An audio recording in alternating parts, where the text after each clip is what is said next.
Get to it. I'm going to give brief introductions so we can get on time.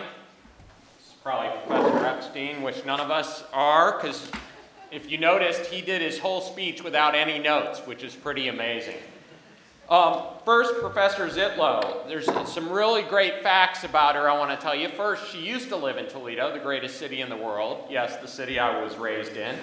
But the better fact, and maybe one of the coolest facts, is that when the other three panelists were asked who would be a good fourth panelist, individually and unanimously, they picked her. That says something tremendous about her. She's also got a book called Enforcing Equality, Congress, the Constitution, and the Protection of Individual Rights, which studies the history of congressional protection of rights and the implications of that history for constitutional theory. My good friend, Professor Barnett, will go second. I always like to say in my speeches about originalism that he's the professor that made originalism cool. I recently read one of his newest books, Our Republican Constitution, Securing the Liberty and Sovereignty of We the People, which all of you should read, and it's one of his 12 books. And he runs the best seminar on originalism. It's a one-week seminar at Georgetown. Unfortunately for all of you, it's already full this year, but I encourage you to apply next year. It is competitive, but what he told me tonight is if you don't get in, he makes the videos of it available to you. So I highly encourage everyone to apply. One final fact about him, which I think is pretty cool. He argued Gonzalez v. Raich in the Supreme Court. The next professor is Professor Kurt Lash. He will go third. He's currently working on the Reconstruction Amendment's Essential Documents, which is 2 volumes. He told me about it tonight. It's in its final printing at the University of Chicago. I'm sure Professor Epstein has skewered it before he will let it go out, but we're hoping it will be out soon. It's going to be a must-have for judges, students, and academics alike, and will be a fantastic contribution to the profession. He's published a number of other books, as well as one about our topic today. Elon's going to hold it up. There it is. Another great fact about that, if you like this debate, Professor Lash and Professor Barnett are having the same debate in print. It'll be coming out in the Notre Dame Law Review. And as part of the reward for being the moderator, I got a sneak preview of them. And they're fabulous, and you should definitely read them. I definitely got smarter by doing so. Last but not least is Professor Elon Werman, who's a friend of mine, and one of the best young professors, if not the best young professors in the country. He is on his home turf here at Arizona State, and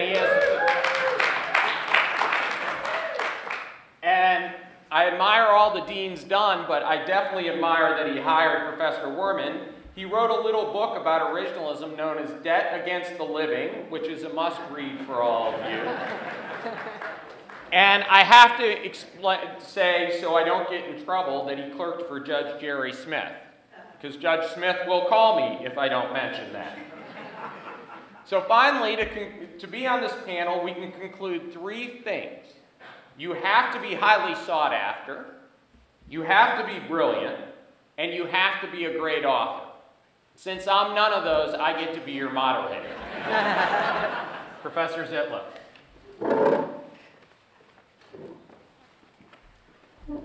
Thank you so much, Judge. And it's really great to meet you today and to learn about your Toledo roots. Today I'm going to be talking about the significance of citizenship rights to the anti-slavery movement. Excuse me. Central to the citizenship rights were central to the ideology of the political anti-slavery movement and the doctrine of anti-slavery constitutionalism. Okay. Sure. Anti-slavery constitutionalists were activists, journalists, and lawyers who were involved in the political anti-slavery movement. They brought some lawsuits, but they primarily made their arguments in political terms in the court of public opinion, and they were involved in forming the Liberty Party, the Free Soil Party, and eventually the Republican Party.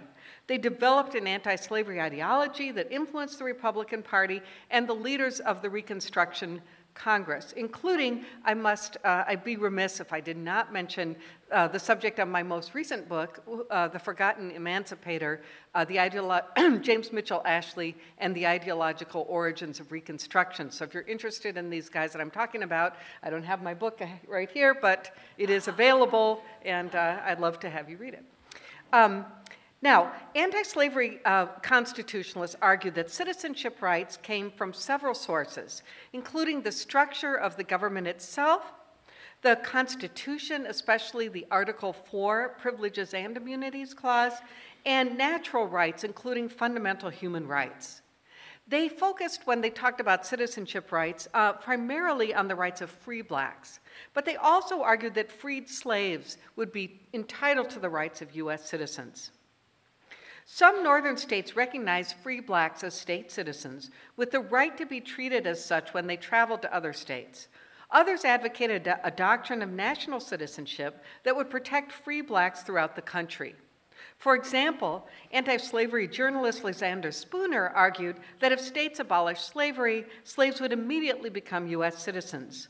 Spooner championed the concept of a full and equal national citizenship.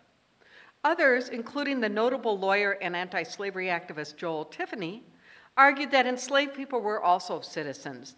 That is, you didn't need to be free to be a citizen, that everyone who was born in the United States, including slaves, had the rights of citizenship, including the right to be free.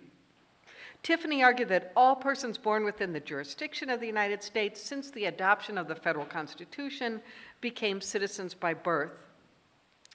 The Supreme Court, of course, rejected that argument in the Dred Scott decision, which Professor Epstein was describing to us moments ago. But by 1866, leaders of the Reconstruction Congress, including John Bingham and William Fessenden, members of the Joint Committee on Reconstruction and influential members that we'll probably be hearing more about in a bit, believed that former slaves were U.S. citizens and entitled to the rights of citizenship. With the 1866 Civil Rights Act and the 14th Amendment, they embedded Tiffany's theory of birthright citizenship into U.S. law. So what were the rights of citizenship? What do these people think that the rights of citizenship were? Well, first and foremost, citizenship meant belonging, being a member of the polity, including the freedom to travel.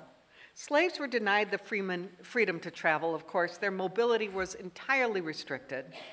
The freedom to travel, however, was also important to free blacks who risked being kidnapped and enslaved, not only when traveling in slave states, but also while at home, by slave catchers purporting to recover fugitive slaves. In addition, some northern states, such as Illinois and Indiana, prohibited free blacks from entering, hindering their mobility as well. Laws and policies restricting travel sent the message that slaves and free blacks did not belong in our country. Anti-slavery activists argued that free blacks had the right to travel. For example, in the early 1840s, congressional debates over the Seamen's Acts, which were acts that were passed by the state of South Carolina, that authorized the arrest and enslavement of free sailors, black sailors that landed in the ports of South Carolina. The Massachusetts representatives in Congress argued that free black sailors from Massachusetts were citizens, and the Seamen's Acts violated their citizenship rights. Fugitive slaves also asserted the right to travel when they escaped bondage and fled into free states. And activists in the free states, including members of the Underground Railroad, enabled their escape. Northern states enacted personal liberty laws to protect people who were accused of being fugitive slaves, including giving them due process rights to defend themselves in court, and sometimes authorizing the arrest of slave catchers for kidnapping. And these laws also recognize the right to travel of free blacks and fugitive slaves. Another act of belonging recognized as a right of citizenship was the right to participate in the government, including the right to appear in court, to file petition for redress, serve on a jury, enter into legally sanctioned contracts. John Bingham famously argued in 1858 that these were rights of citizenship that were being denied by the proposed Constitution of the territory of Oregon that was trying to become a state. The right to citizenships also included the right to protection by the government. In 1836, anti-slavery activist Theodore Dwight Weld argued that protection is the constitutional right of every human being under the exclusive legislation of Congress. Well, Well's contemporary James Burney agreed that the slave's duty to obey the law entitled them to the protection of the government. For example, the right to travel would be meaningless unless travelers could count on state protection against attacks and kidnapping. Another right of citizenship was equality and the fundamental human rights. Some argued that the rights of citizenship were broader, encompassing all the fundamental human rights. They argued that citizenship rights came from natural law and could not be taken away by governments. They cited the well-known 1823 case of Corfield versus Coriel to support their broad natural rights view. In Coriel, Justice Bushrod Washington, writing circuit, defined the rights of citizenship broadly as the right to, including the right to protection by the government, the enjoyment of life and liberty, with the right to acquire and possess property of every kind, and to pursue and obtain happiness and safety. Here, Justice Washington invoked the concept of natural rights, the rights of citizenship being equivalent to fundamental human rights. Some anti-slavery activists argued that among the right to pursue and obtain happiness was the right to be treated equally, free of race discrimination. They opposed Northern black codes, which discriminated against blacks and limited their rights, and some succeeded in overturning those laws. Finally, the right to citizenship also included the right to free labor, the right to work free of undue coercion for a living wage and free of discrimination. Anti-slavery activists repeatedly invoked the right to free labor, the right to the fruit of one's labor, which was enforced by the 13th Amendment, which abolished not only slavery and involuntary servitude, and also by the 1866 Civil Rights Act and other Reconstruction-era statutes. So, along with the theories that were voiced by the anti-slavery constitutionalists, on the ground, activists also asserted their rights, slaves and free blacks advocating for citizenship rights. During the antebellum era, fugitive slaves risked their lives to escape to freedom. They asserted their right to travel and sought protection when they reached free states. They also raised crucially important questions about citizenship. Were they citizens of either a state or the federal government? Could they be citizens? Were they entitled to the protection of the government of free states? Or were the free states bound by the Constitution to assist slave catchers in returning them to captivity? By and large, the courts ruled, and Congress passed Fugitive Slaves Act that took the latter position, that the free states were required to return fugitive slaves and that they did not have the right to become free when they entered free territories. But disputes over fugitive slaves caused tension between free and slave states. In 1850, Congress enacted the 1850 Fugitive Slave Act, which authorized the appointment of federal magistrates in northern states because some northern state officials refused to cooperate with slave catchers. Thus, fugitive slaves also raised issues of federalism. To what extent did state authorities have the power to resist federal law? Free blacks in the North responded to fugitive slaves with their own activism. Underground Railroad assisting fugitive slaves in their escape to slavery, activists responding more publicly as well, storming courtrooms, staging public protests when people in their community were caught and accused of being slaves. A notable example from my state of Ohio were the town officials and community members of Oberlin, Ohio, who rescued a man who was kidnapped by slave catchers, and some were prosecuted for violating the Federal Fugitive Slave Act. Many of the participants in the Underground Railroad and the demonstrations were free blacks. And in large cities in northern states such as Chicago and Philadelphia, free black communities openly defied slave catchers, hid fugitives, and made it impossible for the slave catchers to function. Disputes over the status of fugitive slaves exacerbated the tension between slave and free states, which culminated in the Civil War. And during the Civil War, free blacks also asserted their citizenship rights or their status as citizenship by volunteering to serve in the Union Army, fighting for one's country is an obligation of citizenship and the ultimate expression of belonging. In addition, slaves crossed enemy lines, went over to the north, and when they were freed, they also volunteered to fight for the Union. And members of the Reconstruction Congress cited their sacrifices on the battlefield to justify constitutional amendments and statutes protecting their rights, arguing that those sacrifices entitled them to be recognized as citizens and to the protection of their rights by the federal government. After the war, freed slaves left plantations asserting their citizenship rights. They rejected the imposition of contracts with their former masters, demanded the right to free labor. They also demanded the right to vote. The right to vote was controversial in the Reconstruction Congress, where it had been considered to be a political right and not a right of citizenship. But freed slaves insisted that they would not be equal citizens unless they had the right to participate in the formation of the government. When the Reconstruction troops protected the right of freed slaves to vote, they voted. And with their vote, they shaped the Reconstruction measures and elected some freed slaves to Congress. Just one more word on one of those measures, the 1866 Civil Rights Act, directed at dismantling the Southern Black Codes, which sought to impose involuntary servitude on newly freed slaves.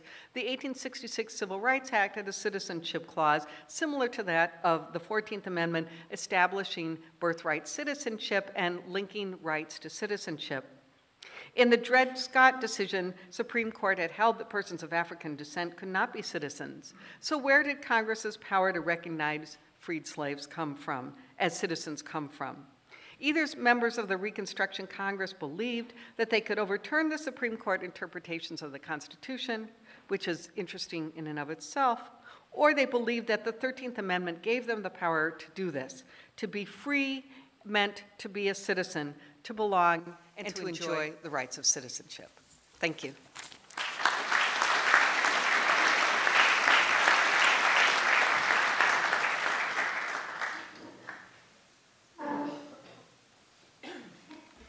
Well, I want to begin by congratulating the Arizona State Federalists for putting this amazing program together.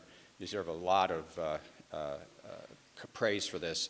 I was going to compliment you and congratulate you on keeping Richard within the appointed time limit. You almost got there, not quite, almost. Presenting the evidence needed to establish the original meaning of the Privileges or Immunities Clause in just 12 minutes is impossible. So I'm going to ask you to focus on just 3 primary data points, and you're going to see it's going to pick up in many respects where Rebecca left off. The 3 data points are this. First, Justice Bushrod Washington's explanation of the meaning of privileges and immunities in the case of Corfield versus Coryell. Second, the wording of the Civil Rights Act of 1866. And third, Michigan Senator Jacob Howard's speech explaining the clause to the Senate. Any theory of the Privileges or Immunities Clause and its original meaning that cannot comfortably accommodate these 3 items is highly questionable. So let's take data point number 1. The Privileges and Immunities Clause of Article 4, Section 2 provides that, quote, the citizens of each state shall be entitled to all privileges and immunities of citizens in the several states. This clause protected the rights of citizens of one state when traveling in another state. While it was generally taken by courts to bar discrimination against out-of-staters, anti-slavery activists insisted that it guaranteed to every American citizen the protection of a set of fundamental rights when traveling in another state. You've just heard about this. For example, the imprisonment of free black sailors from northern states by southern authorities while in southern ports became a cause célèbre in the North. Northerners protested this denial of privileges and immunities under Article 4, despite the Southerners' claim that they were treating out-of-state blacks in the same manner as they treated their own free blacks, and hence were not discriminating against them. For the Northerners, the issue was not how a state treated its own citizens, but whether a fundamental right was being denied to an out-of-state citizen. But what were the fundamental rights to which all citizens were, in the words of Article 4, entitled? In 1823, Justice Bushrod Washington, George Washington's nephew, was called upon as a circuit judge to address the scope of the rights protected by Article 4. The inquiry, he began, what are the privileges and immunities of citizens in the several states. He then explained, quote, "We feel no hesitation in confining these expressions to those privileges and immunities which are in their nature fundamental and which belong of right to the citizens of all free governments, and which have at all times been enjoyed by the citizens of the several states which compose this union from the time of their becoming free, independent, and sovereign. What these fundamental principles are, it would perhaps be more tedious than difficult to enumerate. They may, however, be all comprehended under the following general heads: protection by the government, the enjoyment of life and liberty, with the right to acquire and possess property of every kind, and to pursue and obtain happiness and safety, subject, nevertheless, to such restraints as the government may justly prescribe for the general good of the whole." Justice Washington then proceeded to list some examples, which in the interest of time I'm going to have to skip. But in the core of what I've read, Justice Washington is repeating nearly verbatim the canonical formulation of natural rights that was penned by George Mason for the Virginia Declaration of Rights, and which was then replicated in 4 state constitutions. Here's what Mason wrote: "That all men are born equally free and independent, and have certain inherent natural rights, of which they cannot by any compact deprive or divest their posterity, among which are the enjoyment of life and liberty, with the means of acquiring and possessing property, and pursuing and obtaining happiness and safety," the very same words that Justice Washington used. It was upon this language in the Massachusetts Constitution that the Massachusetts Supreme Judicial Court had based its ruling in 1783 that slavery was unconstitutional in that state. So that language was pretty important. That's data point number 1, Corfield versus Coryell. Data point number 2. On April 9th, 1866, Congress passed, and this is the official title of the act, an act to protect all persons in the United States in their civil rights and furnish the means of their vindication.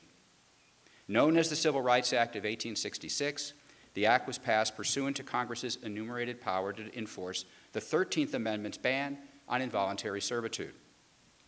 It began by declaring, quote, "that all persons born in the United States and not subject to any foreign power, excluding Indians not taxed, are hereby declared to be citizens of the United States." It then proceeded to guarantee that all such persons, quote, "shall have the same right in every state and territory in the United States to make and enforce contracts, to sue, be parties, and give evidence, to inherit, purchase, lease, sell, hold, and convey real and personal property, and to full and equal benefits of all laws and proceedings for the security of persons and property as is enjoyed by white citizens. Any law, statute, ordinance, regulation, or custom to the contrary notwithstanding." After passage, President Andrew Johnson vetoed the bill as beyond the power of Congress to enact under the 13th Amendment. Congress responded by overriding the veto with a supermajority vote. But some members were concerned about whether such a measure really was within congressional power. Others had a different concern. What would happen to this statutory guarantee once the Democrats from the southern states resumed their seats in Congress? As Democrats were loudly proclaiming it was their intent to repeal the bill as soon as they got the chance. Who could say if they might one day have the votes to do so? In addition, what would the courts say about Congress trying to reverse by a mere statute the Supreme Court's decision in Dred Scott, denying that descendants of African slaves could ever be citizens of the United States? For all these reasons, many in Congress supported a parallel effort to adopt a constitutional amendment to make the freedmen U.S. citizens and to protect the fundamental rights of all U.S. citizens from being abridged by state governments, as southern states were then doing both to freed blacks and to white Republicans in the South.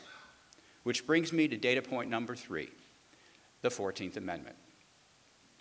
6 weeks later, on May 23rd, 1868, Jacob Howard from Michigan, Senator Jacob Howard from Michigan, who was its former Attorney General, introduced the 14th Amendment in the Senate as its designated sponsor. On that day, he delivered a comprehensive and widely reported address in which he explained the meaning of the amendment, beginning with the Privileges and Immunities Clause, which he described in his speech as, quote, "very important," unquote. By this clause, he said, citizens of the United States, quote, are by constitutional right entitled to these privileges and immunities and may assert this right and these privileges and immunities and ask for their enforcement whenever they go within the limits of the several states of the Union. In other words, and this is me, not him now, no state shall abridge the fundamental rights of a citizen of the United States. But then, what are these fundamental rights? According to Howard, the privileges or immunities of U.S. citizens consisted of two categories of fundamental guarantees. That's his words, fundamental guarantees. In the first category were, quote, the privileges and immunities spoken of in the second section of the fourth article of the Constitution. That's the Article 4, Privileges and Immunities Clause. Howard noted that he was, quote, not aware that the Supreme Court have ever undertaken to define either the nature or extent of the privileges and immunities this guaranteed. But we may gather some intimation of what probably will be the opinion of the judiciary by referring to a case adjudged many years ago in one of the circuit courts of the United States by Judge Washington. And I will trouble the Senate, but for a moment, by reading what that very learned and excellent judge says about these privileges and immunities of the citizens of each state in the several states. Howard then read a very lengthy passage from Justice Washington's opinion in Corfield, longer than I had time to read tonight, which included this language: protection by the government, the enjoyment of life and liberty, and the right to acquire and possess property of every kind and to pursue and obtain happiness and safety. I've already read that to you. In his handwritten notes for his Senate speech, Senator Howard described all these Corfield privileges and immunities as, quote, fundamental civil rights. But Howard was not yet finished. He then located a second, additional category of fundamental rights.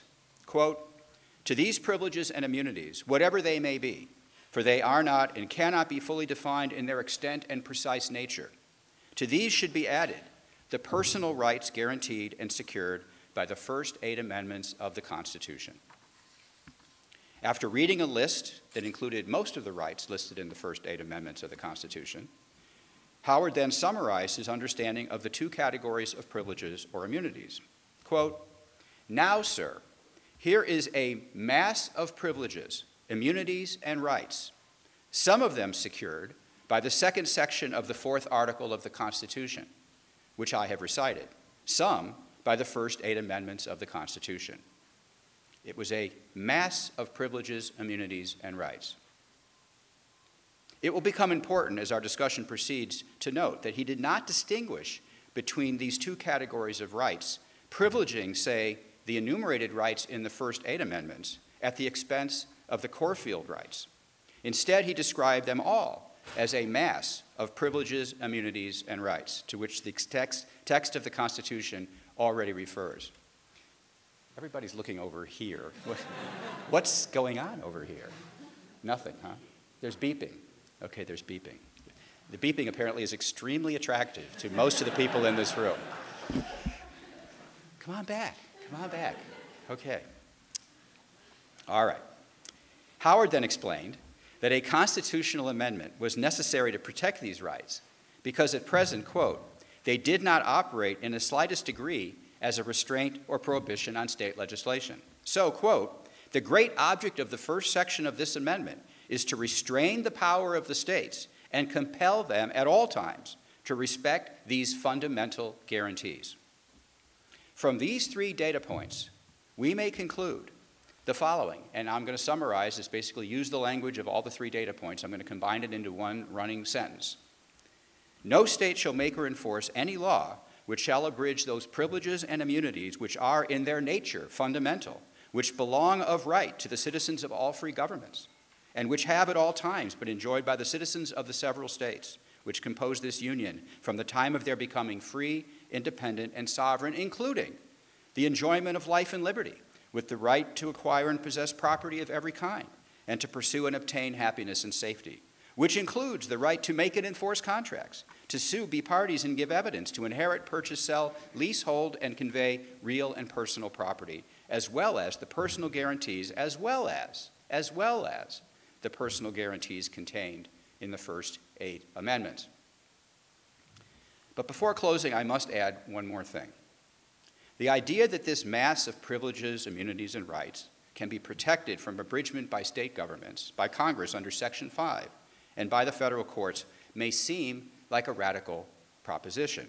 And there is no doubt that the 14th Amendment did alter the nature of our federalism by design. But it's not nearly as radical as it sounds.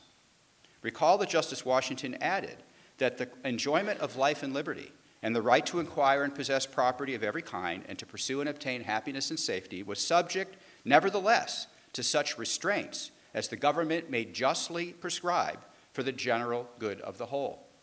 In other words, states have the just power to regulate the exercise of these rights, which is called the police power, provided that such regulations are actually adopted to serve an end to which legislatures are competent, and that's the word that they favored, competent, such as the protection of the health and safety of the public. As Justice Bradley explained in his dissenting opinion in the slaughterhouse cases, the, quote, right of a state to regulate the conduct of its citizens is undoubtedly a very broad and extensive one, and not to be lightly restricted. But still, quote, there are certain fundamental rights which this right of regulation cannot infringe. And here is the distinction he then makes. It may prescribe the manner of their exercise, but it cannot subvert the rights themselves. Manner of their exercise is regulation, subversion is violation and abridgment. Of course, there's much more to be said about the original meaning of the Privileges or Immunities Clause and how to implement that meaning today. But this is the best I can do in 12 minutes. I'm sure I will have more to add after you hear from my good friend, Kurt Lash.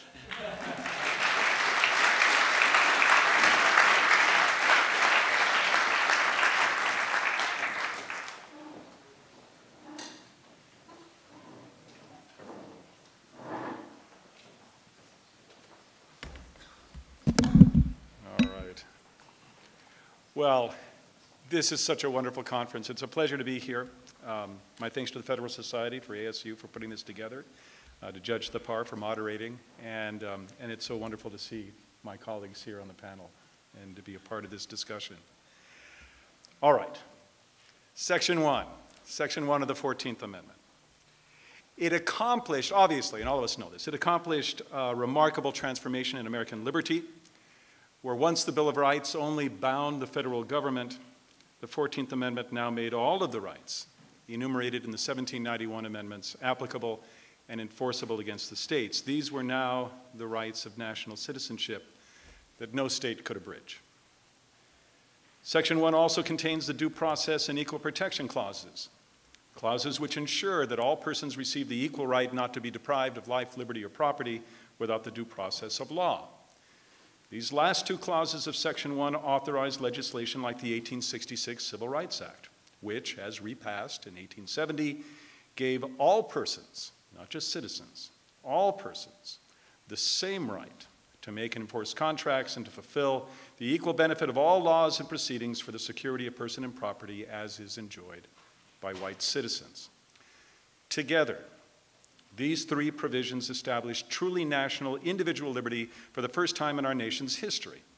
But just how this actually occurred, of course, is a matter under some dispute. The Privileges or Immunities Clause in particular has been debated and fought over for decades.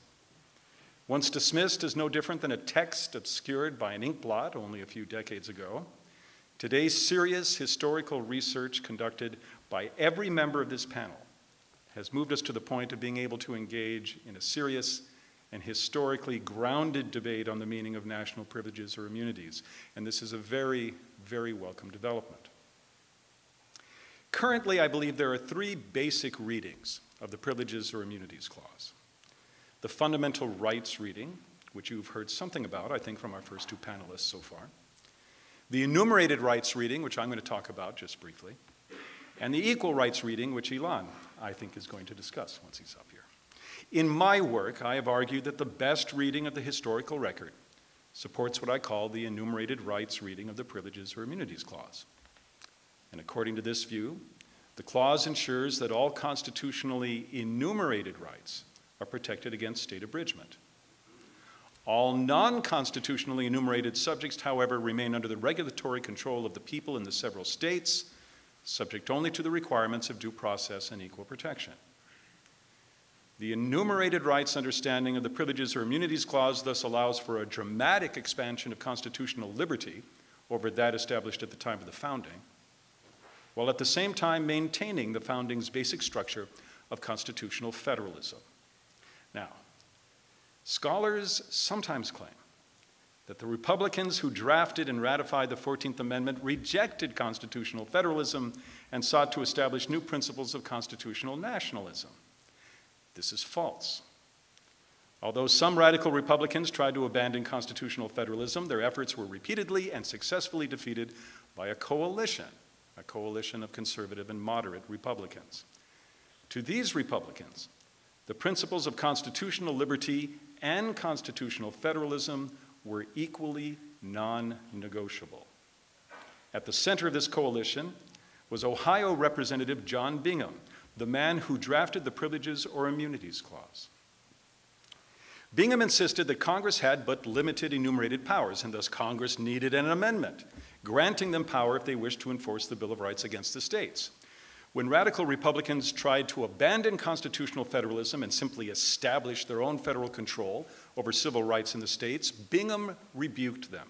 "Sir," Bingham said, "I am not to be thus driven into a violation of the letter and spirit of the Constitution of the country. Under it, the rights of the states are as sacred as those of the nation. Its express provision is that the powers not delegated to the United States by the Constitution nor prohibited by it to the states are reserved to the states respectively, or to the people. The equality of the states and the equality of men in the rights of persons before the law is what the Constitution enjoins, and the people demand." End quote. Now, if I had come across that speech by John Bingham, praising the 10th Amendment and the rights of the states prior to my researching the history of the 14th Amendment, I would have been somewhat surprised.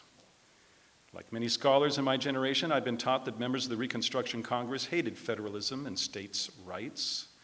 This is why it was so obtuse of Justice Miller in the Slaughterhouse cases to insist on interpreting the 14th Amendment in a manner that preserved the principles of federalism. At least that's what I was taught. I now know that Justice Miller was absolutely right to refuse to read the Privileges or Immunities Clause as protecting unenumerated rights, and he was especially correct to point out that embracing the plaintiff's claim in Slaughterhouse, when combined with the powers granted to Congress under Section 5 of the 14th Amendment, would have radically undermined constitutional federalism, an outcome that neither Bingham nor the moderate Republicans nor the ratifying public desired, and certainly not what they understood to be the effect of the Privileges or Immunities Clause. What Bingham and the moderate Republicans desired was a constitution that finally applied the Bill of Rights against the states. For decades, Southern slave states had denied blacks their Fifth Amendment right not to be deprived of life, liberty, or property without due process of law, rights that Republicans insisted represented the natural rights of all persons, as originally announced in the Declaration of Independence. Not only had the slave states denied the basic natural rights of enslaved blacks, they consistently denied the First Amendment rights of all American citizens, white or black, to free speech, press, assembly, and the right to the free exercise of religion. Although people in the North increasingly looked upon these constitutional enumerated rights as the rights of citizens of the United States, neither the courts nor Congress had any power to demand that Southern states respect these rights.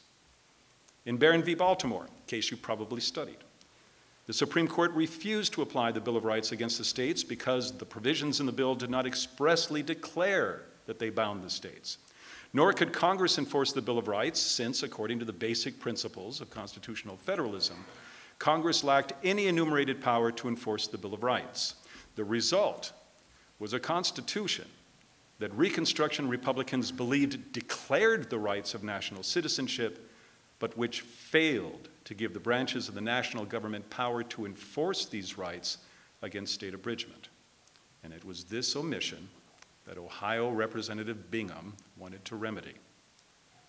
On February 28, 1866, When Bingham submitted his first draft of the Privileges or Immunities Clause to the House, he declared, quote, "The proposition pending before the House is simply a proposition to arm the Congress of the United States, by the consent of the people of the United States, with the power to enforce the Bill of Rights as it stands in the Constitution today.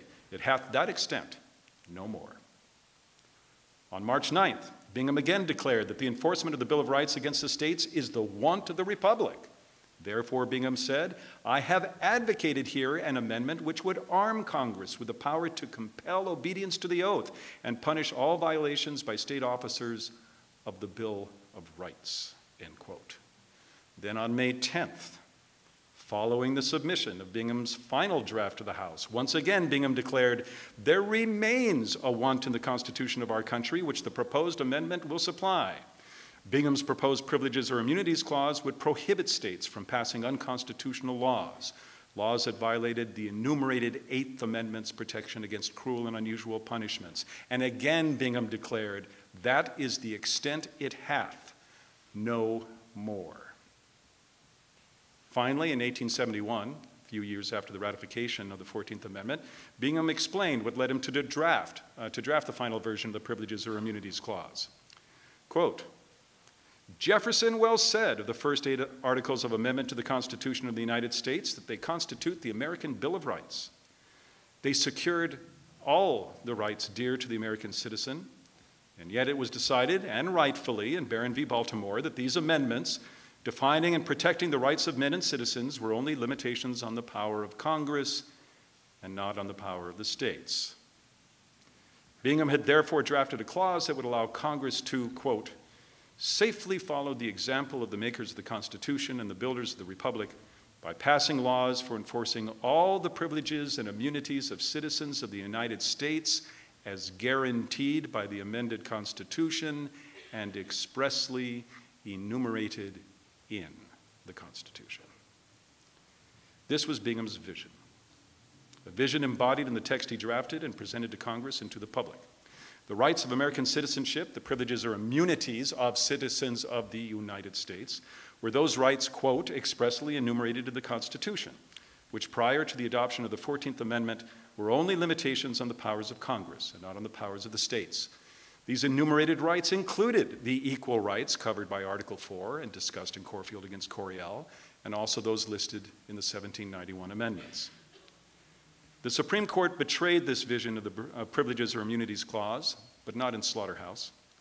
It was in United States against Cruikshank, a decision in which the court refused to treat constitutionally enumerated rights as the privileges or immunities of citizens of the United States. This is the decision, and this is the reasoning that the current court should reverse. By adopting the enumerated rights reading of the Privileges or Immunities Clause, the court would finally justify the incorporation of the Bill of Rights, while at the same time preserving constitutional federalism and the people's retained rights of local self-government in all matters not expressly given into the hands of the federal government, including the federal courts. The privileges or immunities of citizens of the United States are those rights which the people themselves have declared to be the fundamental rights of national citizenship. This, too, is a right of the people. The right to decide for themselves what matters ought and ought not remain the subject of local democratic debate. All of these rights are preserved and maintained by the enumerated rights reading of the Privileges or Immunities Clause. 2 final brief thoughts. Randy has recently authored a lengthy article titled "Why Kurt Lash is Completely Wrong." It's available on SSRN. Get it? I have written an even longer response titled, "Give it a rest, Randy, you know that I'm absolutely right." I have also posted my article on SSRN, and it is available for downloading and studying. But regardless of the debate between Randy and myself and my fellow panelists, I'm happy to say that all of us will soon have in our hands a collection of historical documents that will allow all of us to reach our own conclusions regarding the historical record. As Judge Thapar mentioned, I'm under contract with the University of Chicago Press to publish 2 volumes of materials relating to the framing and adoption of the 13th, 14th, and 15th Amendments. This will include the major debates, both inside and outside of Congress, essays written by women's rights groups, freedmen associations, conservative Democrats, and radical Republicans. Everything's going to be in there, and amazingly, no such collection currently exists. So by next year, we can continue this debate with an even deeper understanding of the historical record, and I look forward to doing so. Thank you.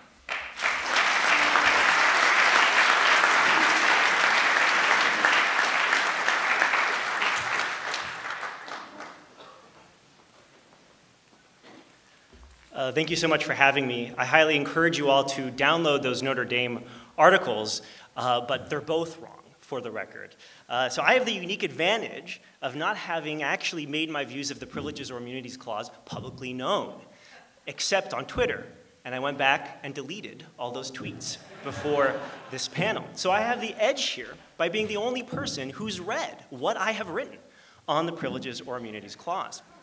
So, but joking aside, it is a real honor for me to be here on this panel with three giants in the field. But it is also something of a terror.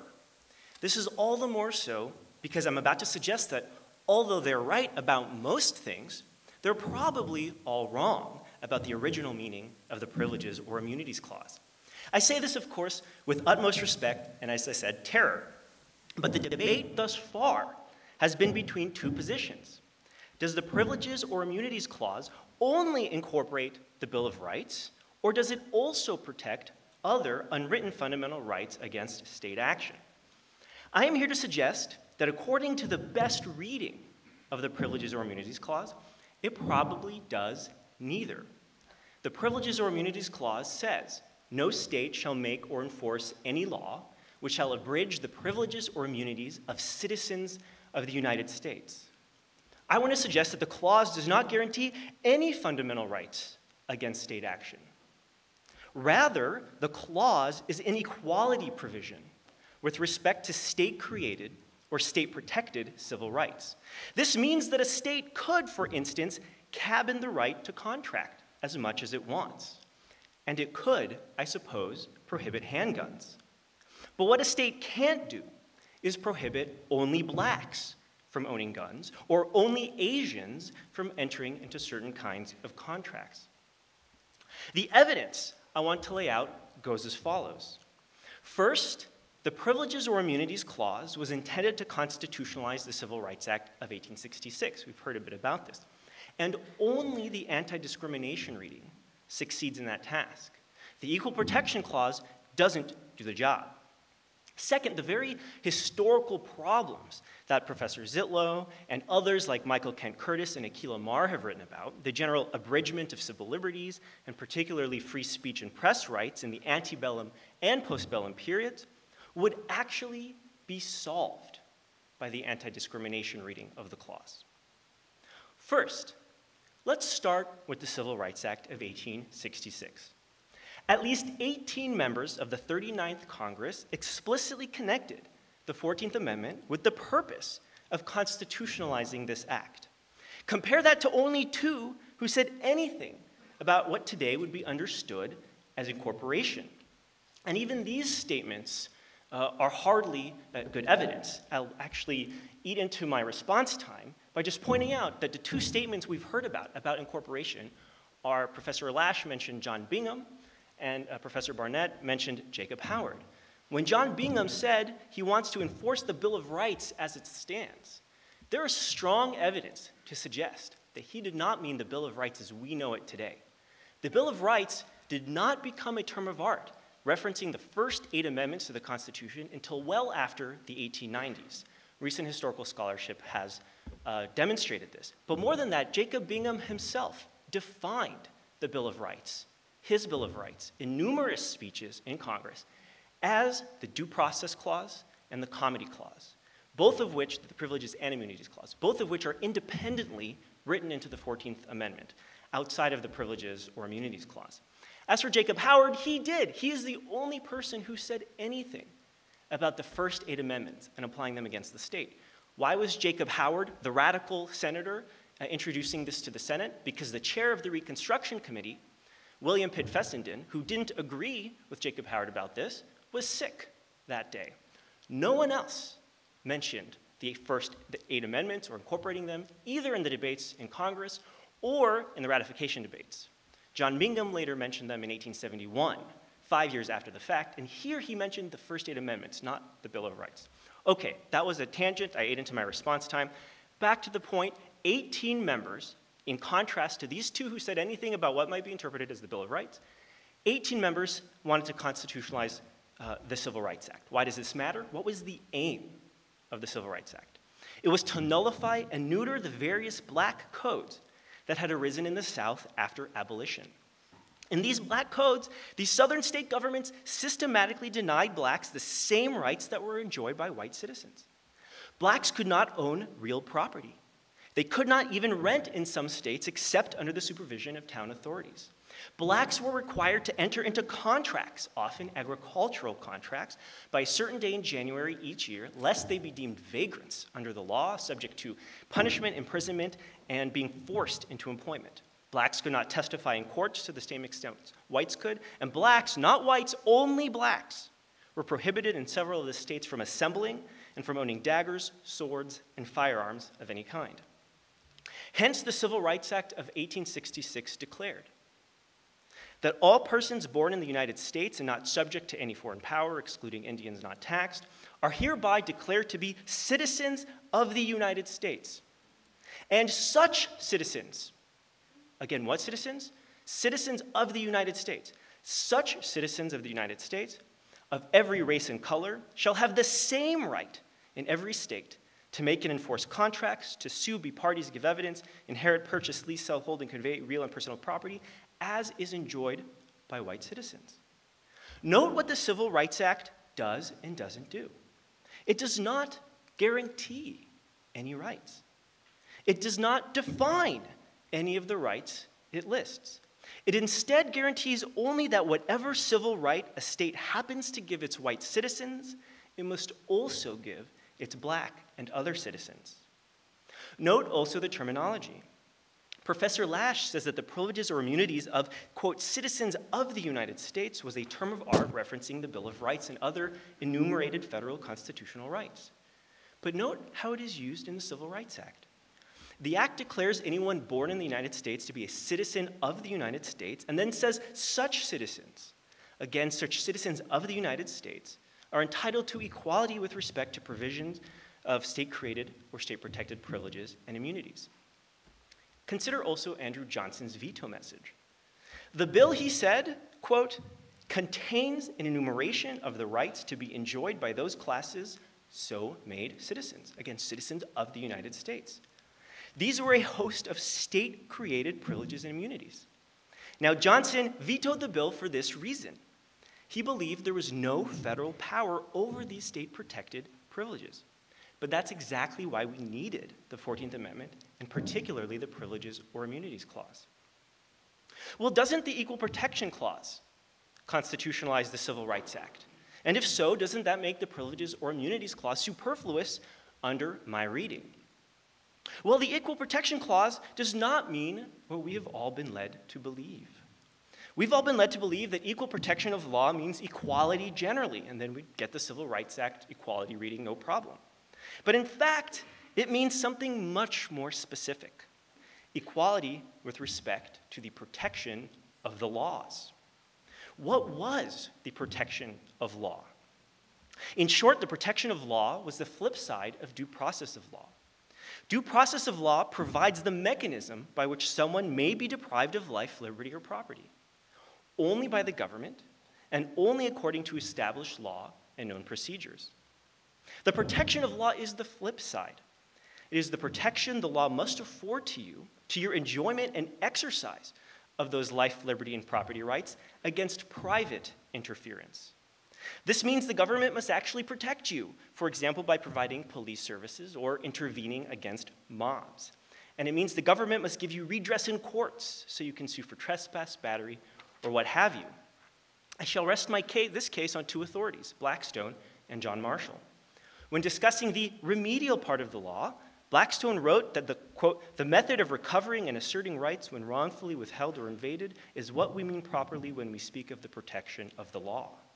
And in Marbury v. Madison, Marshall wrote, "The very essence of civil liberty certainly consists in the right of every individual to claim the protection of the laws whenever he receives an injury."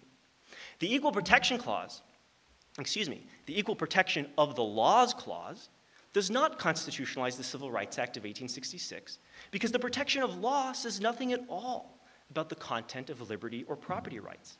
It merely means that whatever liberty and property rights a state happens to give a subject according to its laws, the state must also give that subject the protection of law so that she may enjoy and exercise those liberty and property rights.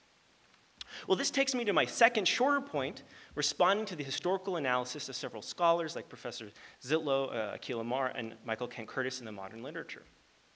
Yes, it is true. There was a tremendous problem with the abridgment of civil liberties in the antebellum and also postbellum period. The South repeatedly denied First Amendment rights to abolitionists, and this greatly concerned the Republican Party. And of course, the South repeatedly denied Second Amendment rights to the newly freed men in the Black Codes. But the anti-discrimination reading of the Privileges or Immunities Clause solves these very historical problems that supposedly point to incorporation. After all, the problem wasn't that the Southern governments didn't have any First Amendment protections. They all did. Each and every Southern state constitution had a First Amendment equivalent. The problem, rather, was that the states were selectively denying this right to specific populations, to blacks and to abolitionists. The same goes for the Second Amendment. Again, the problem wasn't that Southern governments were denying this right writ large, but rather they were denying them to blacks only. An anti-discrimination reading of the Privileges or Immunities Clause would solve these problems because state constitutional rights are privileges and immunities of state citizenship. And so the South must now provide those privileges and immunities equally and not selectively. In conclusion, it seems to me that the best reading of the Privileges or Immunities Clause is that it neither incorporates the Bill of Rights nor gets us to unenumerated rights as in Lochner. Instead, it requires only that whatever privileges and immunities a state affords some of its citizens, it must afford all of its similarly situated citizens, free of arbitrary discrimination. So we may not get Lochner, but that doesn't mean Slaughterhouse was right. There, it seems to me, there may in fact have been arbitrary discrimination in the provision of a state-created privilege and immunity. Now, let me add the following. All I am saying, lest I get in trouble, all I am saying is that the best original meaning of the Privileges or Immunities Clause is the anti-discrimination reading. That does not mean it's the only possible reading. Perhaps one of the fundamental rights approaches advocated by my co-panelists is a plausible reading, sufficiently plausible that maybe it's become the liquidated, fixed, and settled meaning of the provision. This would be consistent with some originalist methodologies. I've also said nothing about the Due Process Clause, which may incorporate the Fifth, Sixth, and Seventh Amendments, even under the correct historical understanding of due process of law. And finally, I've said nothing about whether we should even care about the original meaning of the Privileges or Immunities Clause if that meaning doesn't get us incorporation. My remarks don't bear on any of those possibilities, which we must leave for another day. Thank you.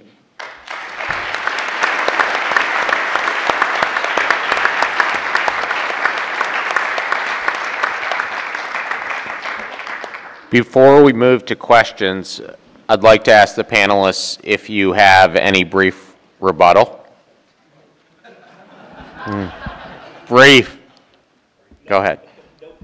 Yeah. Can we turn that? Push the button.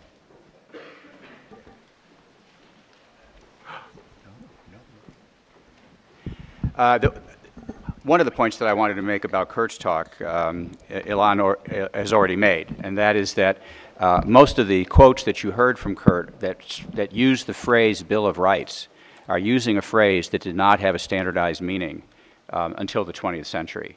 I highly recommend the book by Gerard Maglioccia. It's called The Heart of the Constitution, How the Bill of Rights Became the Bill of Rights.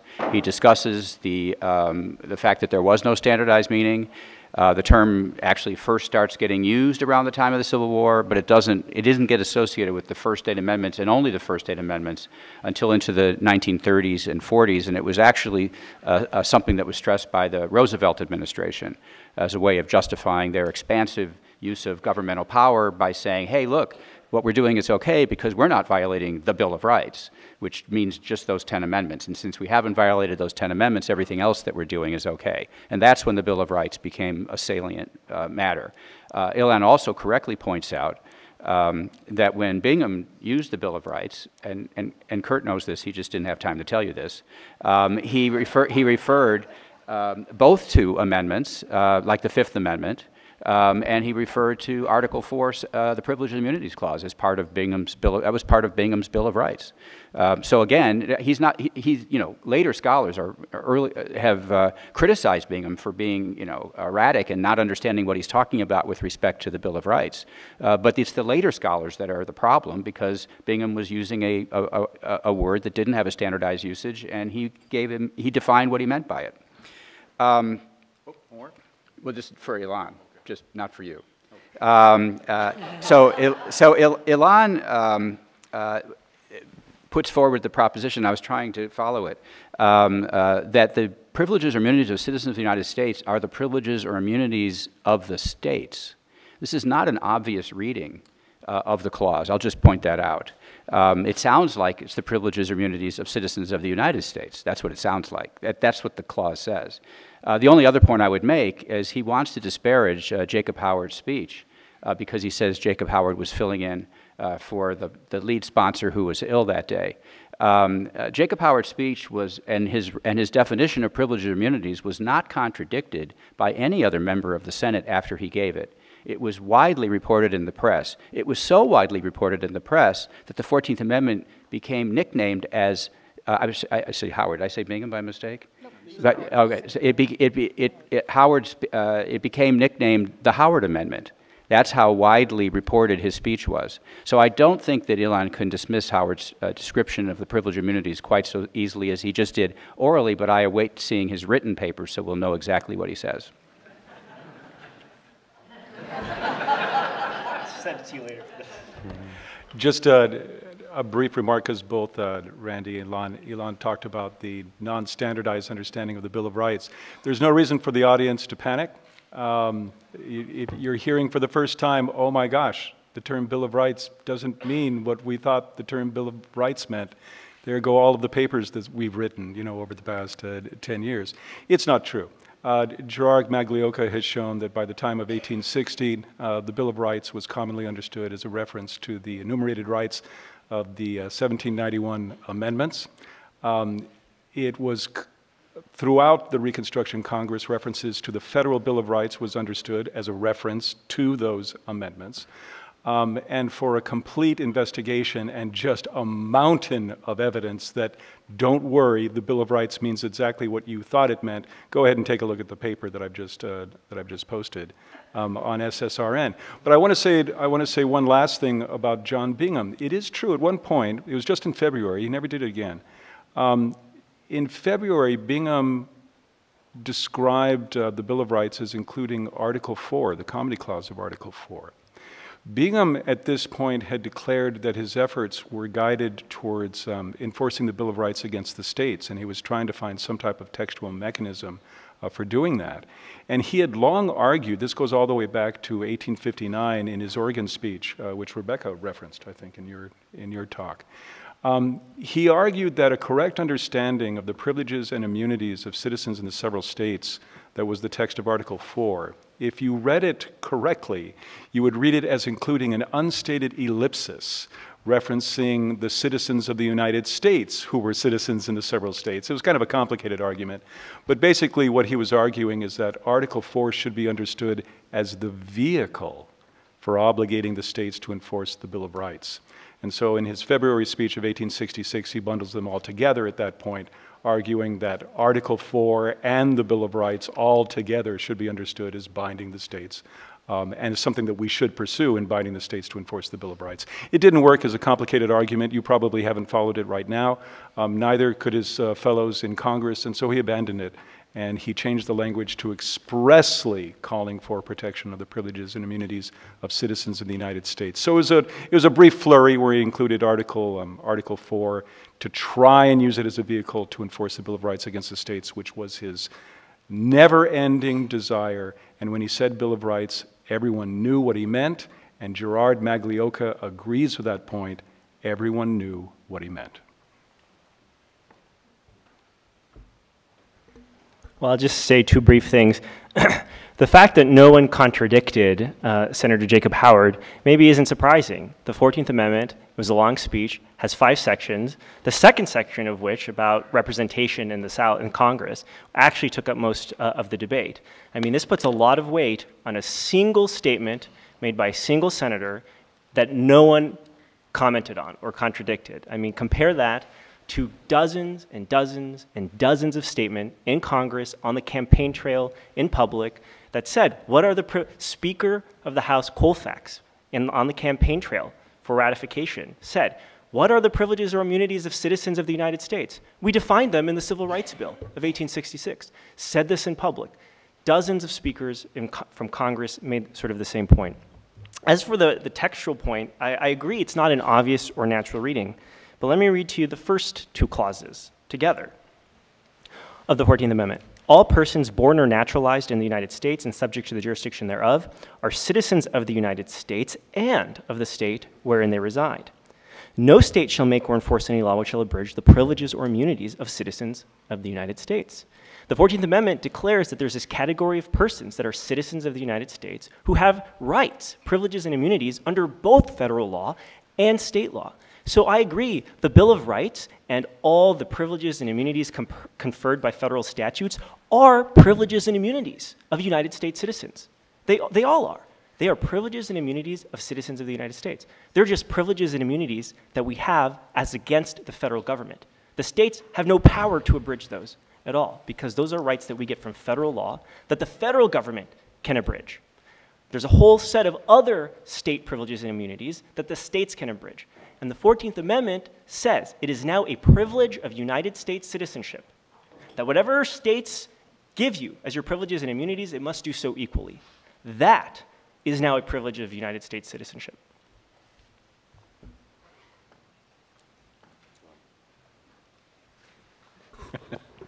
QED.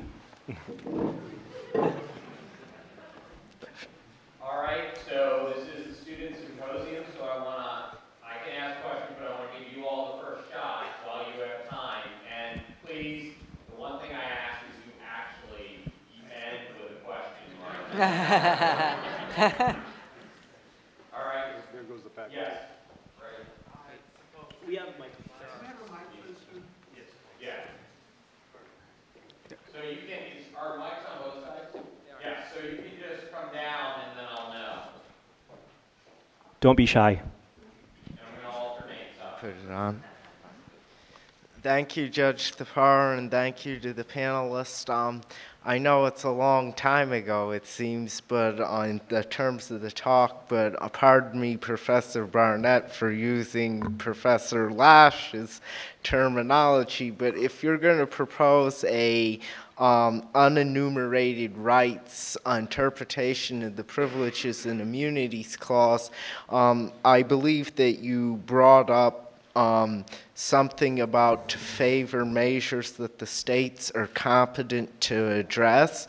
In terms of that, and that came up in the Virginia plan at the original Constitutional Convention, etc., what meaning do you supply to the matters that the states are competent to address? Oh, great. That was from 1868 and afterwards supplied by what's called the police power doctrine. And because only with the passage of the 14th Amendment did it become necessary for there to be a police power doctrine that would say what the proper competence of state legislatures were, so that the Privilege and Immunities Clause, or the 14th Amendment, would then hold them in check, hold them to those powers. And so once it became necessary to have such a theory was developed. It was police powers doctrine. It borrowed on earlier state police powers cases as well, but then it refined them. So the general rubric that we use is health, safety, the public morals, or health, safety, morals, and general welfare. But health and safety and the public morals was the most frequent way of putting these police power. And so that is the ends to which state legislative powers are competent. What they're not competent to do is, for example, to take from A to give to B, just because in the legislature's wisdom, they would like this person to have property that that person previously has. That's not something that legislatures are competent to do. And there's other things that they're not competent to do. So once you identify what the proper ends of government are, then you can ask whether a particular law is actually rationally related, reasonably related to that proper end or not. And actually, the standard that I favor is what you all know to be the rational basis test. That is, a law must be rationally related to the means adopted must be rationally related to an end to which the state is competent, except that it is a real rationality test, not the hypothetical or conceivable basis rationality test that the Supreme Court adopted, that the Warren Court adopted in the 1955 case of Williamson v. Lee Optical.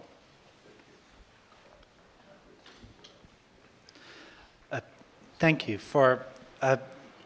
My question is, each of you presented a common understanding of these rights, and I believe Professor Zitlow talked about the abolitionist constitutional advocates, and yet I had a difficult time wrapping my mind around their influence on the process because of the equal or additional influence of such advocates as the American Colonization Society, if we're thinking about it in historical terms, and other abolitionist advocates such as Judge and Professor St. George Tucker, who advocated that the freed slaves should be sent to be incorporated in towns somewhere on the western frontier.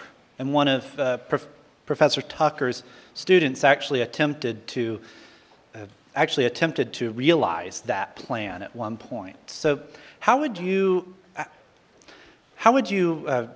defend your understanding of the purpose from a historical perspective with these Republican abolitionist constitutional advocates against other constitutional advocates of that era?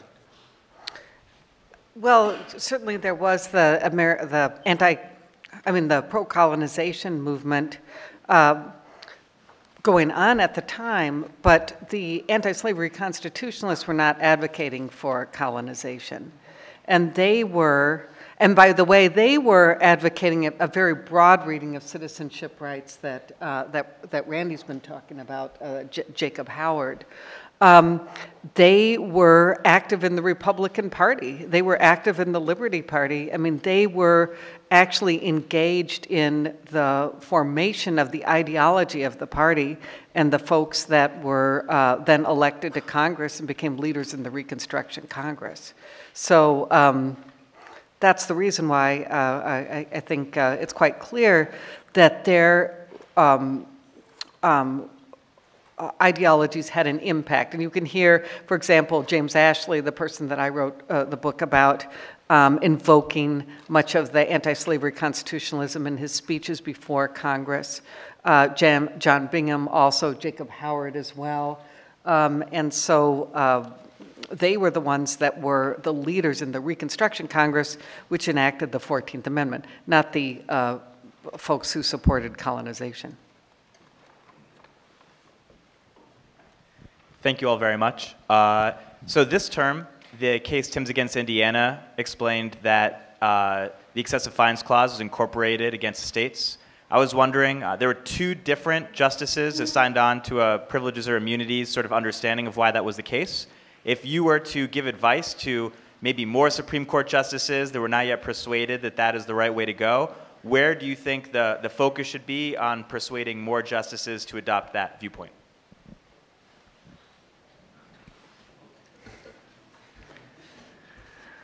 That's a good question. I don't know. Well, if you think that viewpoint is wrong, then actually, the whole premise of the question is sort of taken from under it. Yeah, I think it's for this side of the panel. Well, you think the excessive fines clause is part of the privileges and immunities of citizens. You think the excessive fines clause is part of the privileges and immunities of the United States as well, right? It's an enumerated. Yeah. Oh, absolutely. So I thought the question is for you're including. Well, I was including okay, myself. we're all, yeah, it's the 3 against 1. That's good. I like that. Well, look, I think one of the things that I would say to them is, what are you afraid of? What are you so afraid of? I know what they think they're afraid of. They think they're afraid of an open-ended Pandora's box in which once you allow the protection of what's called unenumerated rights, then anything goes. But that's no more true of the textually appropriate place to find rights than it is of the Due Process Clause, which is what the court currently has. All the justices now, I mean, the majority in the case was a substantive due process rationale. So any problems you might have with an open-ended reading of unenumerated rights, you're going to have with substantive due process. The reason why they think they don't is because they think they have a doctrine associated with Glucksberg, which basically says that the rights have to be defined at the most specific level and then deeply rooted in the nation's tradition and history. They think they've got the substantive due process right in a box, but they don't. That Glucksberg gets ignored whenever the votes are there to ignore it. So they just ought to do what Justice Thomas has been urging them to do for a long time, and then focus on the right provisions and deal with the history that you find, and then make up your mind about that. And I think the history is more than ample to provide constraints on what these rights are, that the open-ended modern substantive due process doctrine does not provide.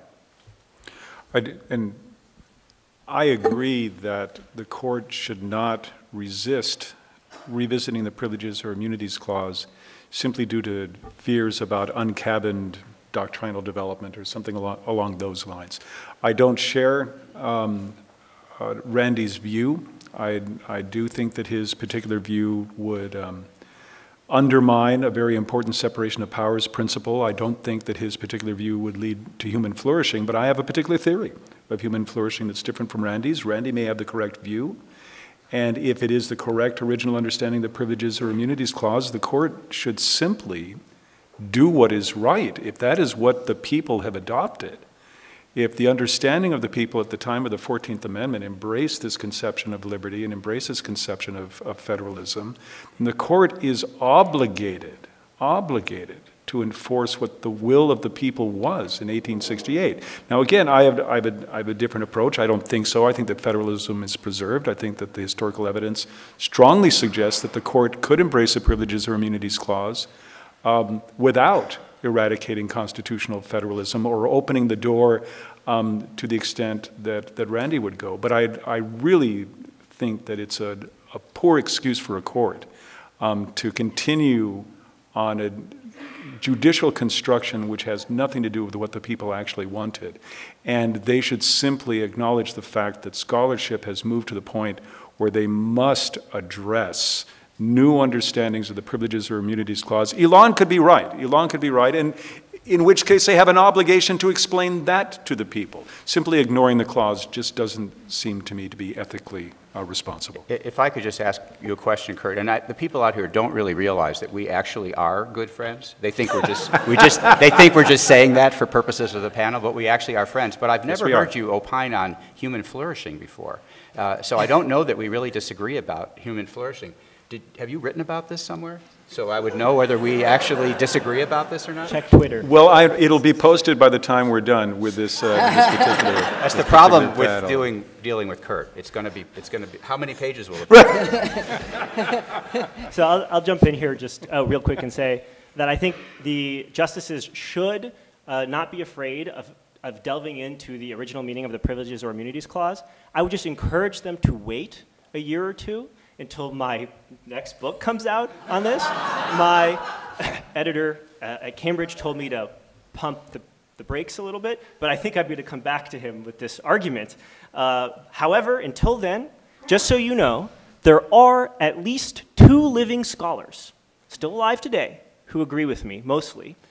Chris Green at the University of Mississippi, who has a short book at Rutledge University Press on the Privileges or Immunities Clause, and John Harrison. So if you want to read at University of Virginia, so if you want to read something about this, read John Harrison's 1992 Yale Law Journal article, Reconstructing the Privileges or Immunities Clause, which I think is mostly right. And more important than any of that, this was David Curry's view. And I don't think David Curry was wrong about anything ever.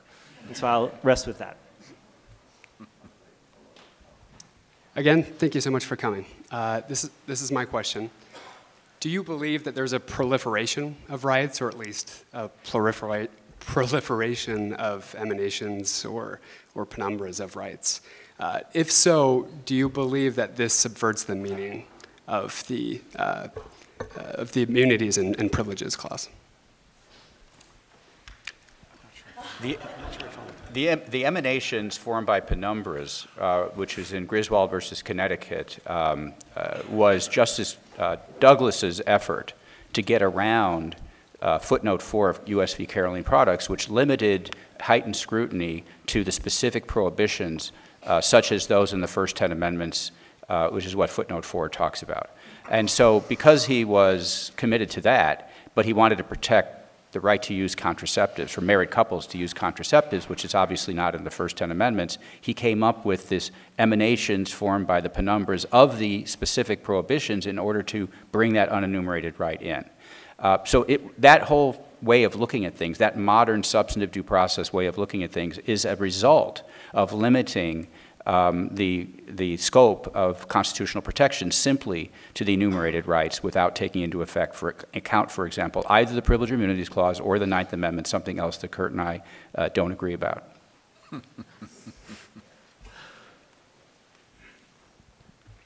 Thank you all for a great panel. My question is just, if the Bill of Rights is enforced against the states through the Privileges and Immunities Clause, is it the understanding of the Bill of Rights in 1791, or is it the way the framers in 1868 understood the Bill of Rights?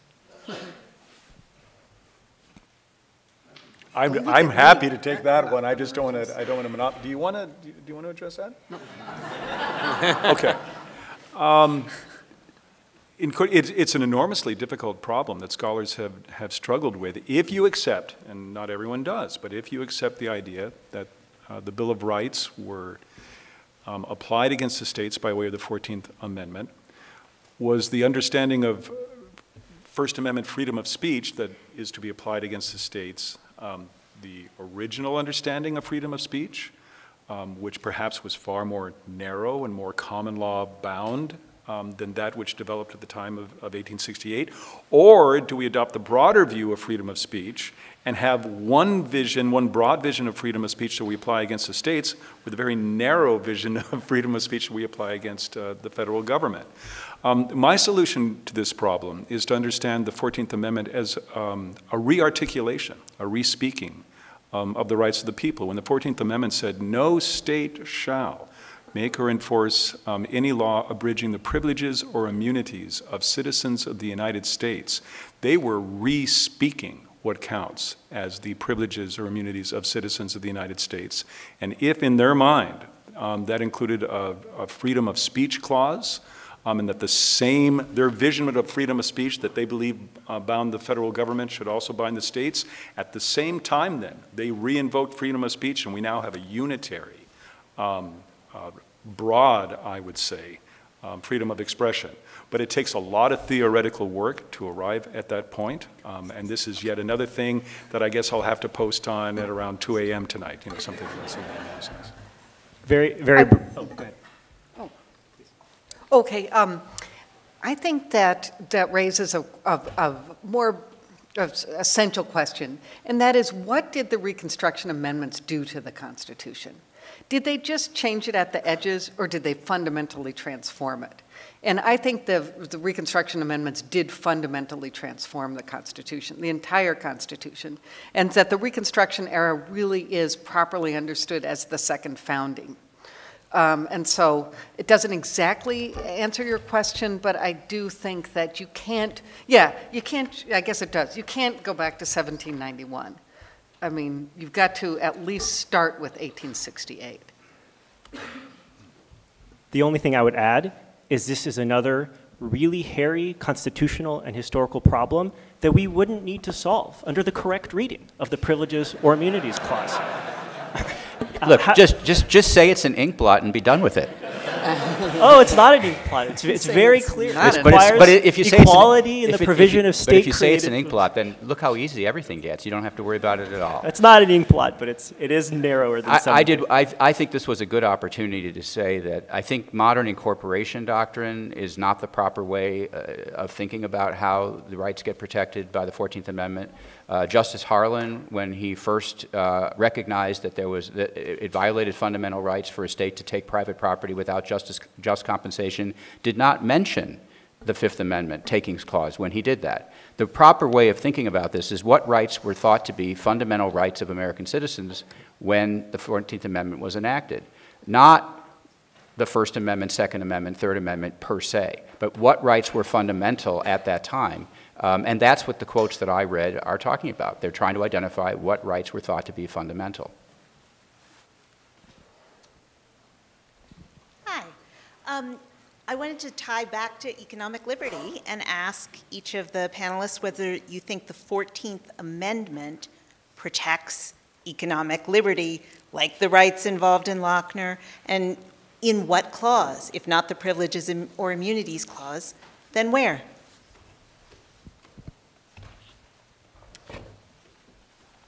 It's not just the 14th Amendment, it's also the 13th Amendment. I mean, the 13th Amendment is the one that's really about economic rights, the abolition of slavery and involuntary servitude. So I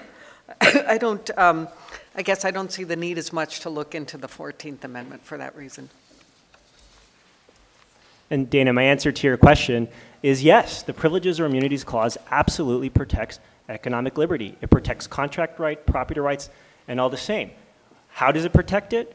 It says whatever contract rights, whatever property rights that exist under state law must be afforded equally to all citizens of any skin color, national origin, religion, what have you. That means a state, if it wants, I suppose, could prohibit contracts for labor over 10 hours a day. What it can't do is say Asians can't labor more than 10 hours a day. Or what it can't do is say you can't run laundromats in wood buildings when it turns out 90% of the laundromats in wood buildings are run by Asians in San Francisco, right? That it can't do. But if it applied it equally, I think, you know, it is up to we the people exercising our capacity for self-government to ensure that the role of law and the role of government stays in its proper place in the economic sphere. Just briefly, one of the things that is interesting that I noticed in the collection of documents that I'm putting together are the arguments over the 13th Amendment that happened during the framing of the 14th Amendment. And equally interesting are the discussions of the 14th Amendment that happened during the debates over the 15th Amendment. There's a lot of wonderful, wonderful stuff in there. And there was a lot of dispute. I think Rebecca would agree. There was a great deal of dispute in the 39th Congress as to whether or not the 13th Amendment and Section 2 of the 13th Amendment gave Congress sufficient power to protect economic rights. Some radical Republicans believed that it should be read that broadly, but not everyone did. And John Bingham, for example, was one who didn't believe that it did.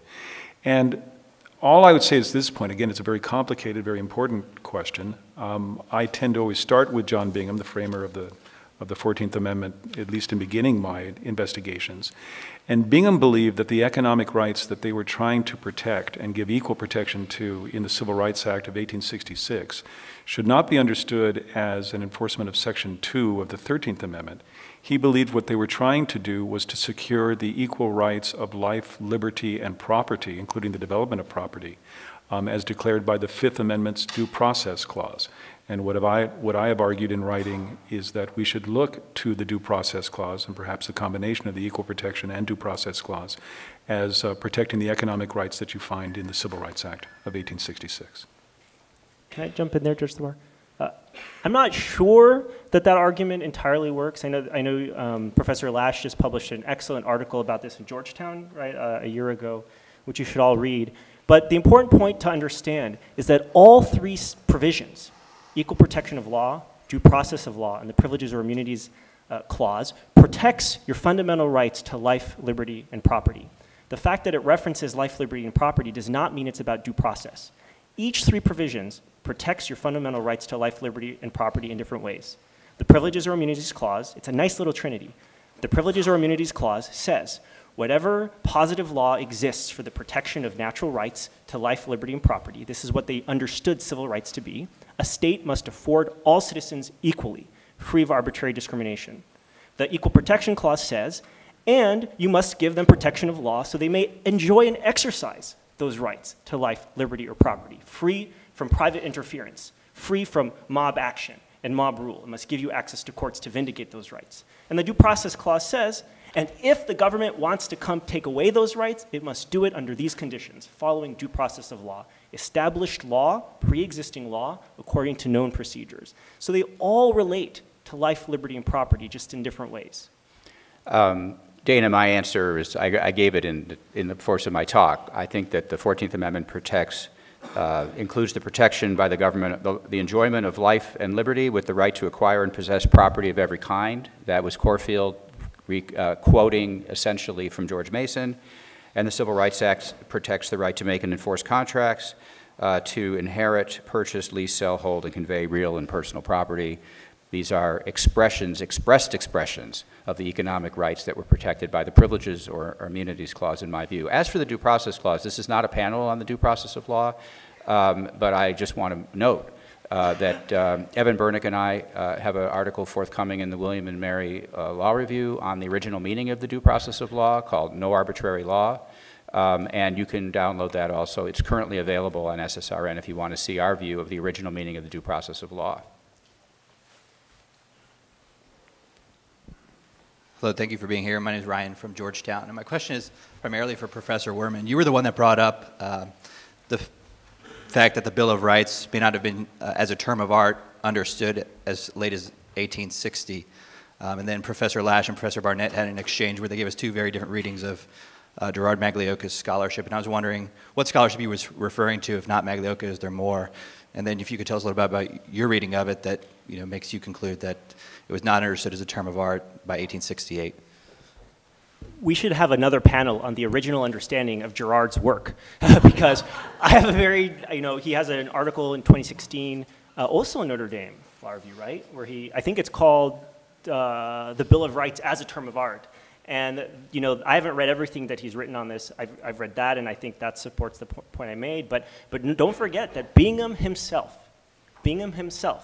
said by the Bill of Rights, he meant the Fifth Amendment, and particularly the Due Process Clause, and the Privileges and Immunities Clause of the original Constitution, both of which are independently constitutionalized as against the states in the 14th Amendment outside of the Privileges or Immunities Clause.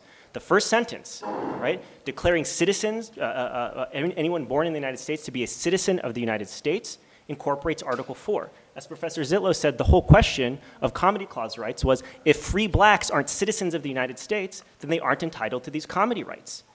Well, first sentence of the 14th Amendment says they are citizens. Automatically, they're entitled to those privileges or immunities. And then, of course, there's the privileges and immunities, the comedy rights. And, of course, we have the Due Process Clause.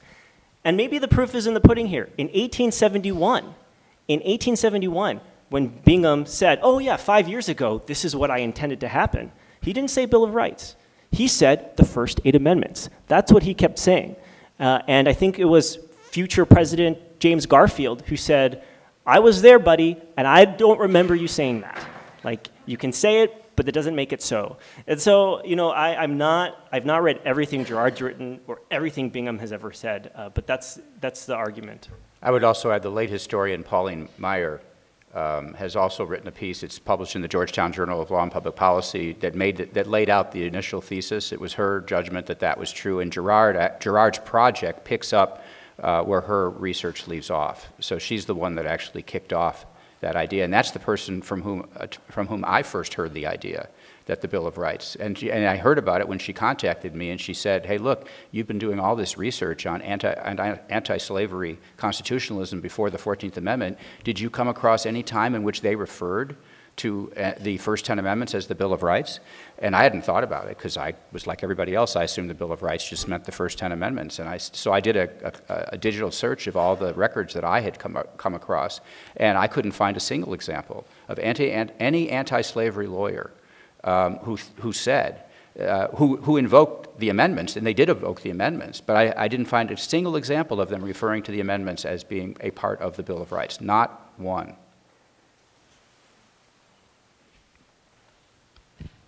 Thank you all for being here. I'm Bryce from the University of Pennsylvania.